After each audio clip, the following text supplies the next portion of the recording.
masa umur 7 tahun tuh mereka udah bisa. Mungkin banyak orang yang ngerasa umur 7 tahun tuh nggak ngerti apa-apa. Tapi sebenarnya aku paham betul, bahkan aku bisa meng-capture semua kejadian-kejadian yang maksudnya iya, mungkin ada pertengkaran, satu namanya orang yang mau bisa ya, ada pertengkaran. Kemudian aku ingat ada satu momen papaku tuh ngajak aku duduk, terus dia ngomong gini, Fanny, nanti mama sama papa mau pisah.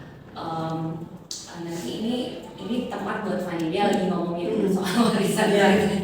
Nah itu tuh aku udah bisa ngerti gitu, aku udah bisa paham. Itu aku nahan air mata. Bayangin ya, seorang anak umur 7 tahun nahan air mata karena nggak mau kelihatan nangis depan bapaknya. Jadi sebenarnya ketika ada permasalahan itu ya, rumah tangga yang mungkin kurang harmonis, yang berkorban berjuang dan merasakan itu bukan cuma orang tua, bahkan anak sekecil itu juga ikutan. Dia kan seumuran itu ya. Iya betul. Dia berproses juga. Tidak hanya dapat, tapi dia merasakan semua. Merasakan gitu sih. Ya aku nyata. Wow, terima kasih teman sharing. Ada yang mau tanya? Silakan langsung. Kak Fanny nyambung sama tadi cerita masalah Kak Fanny sama Aku Peluk Kamu Selamanya. Ini akhirnya jadi nge-recall bawa trauma kembali nggak sih sama diri kamu sekarang gitu Kak? Enggak sih sebenarnya. Kan udah senyum-senyum nih ceritanya. Iya betul, kan itu udah berlalu juga. Terus ya semua luka itu pasti terjadi di setiap orang gitu. Dan mungkin aku boleh bilang ini juga yang kemarin sempat aku posting di sosial media, tapi menemui luka masa lalu itu bukan suatu kesalahan. Jadi memang bertemu dengan luka itu adalah cara kita untuk berdamai dengan luka itu sendiri. Jadi pada prosesnya itu 7 tahun, sekarang aku 35 tahun, udah puluhan tahun aku lalui untuk akhirnya bisa menerima kalau memang ya semua rumah tangga ceritanya berbeda-beda gitu.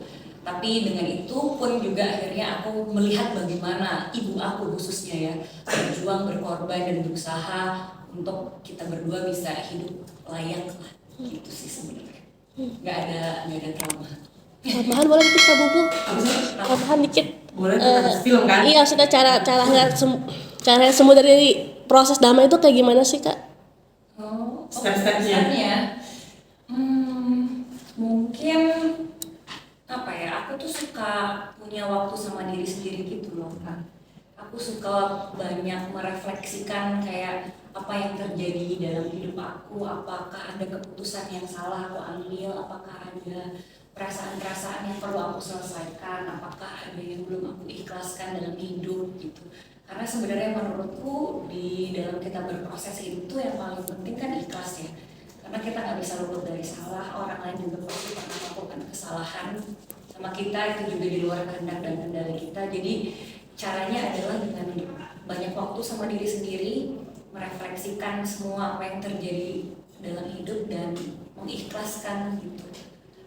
Yang mengikhlaskan apapun itu, karena ya semua juga pasti berlalu, nggak ada yang abadi, sedih, senang, bahagia, terharu, apapun itu nggak ada yang abadi. Jadi ya semua berlalu. Semua akan berlalu pada waktunya. Ini bagian buat bijaknya, ini bagian share pribadi, bagian teamwork sih.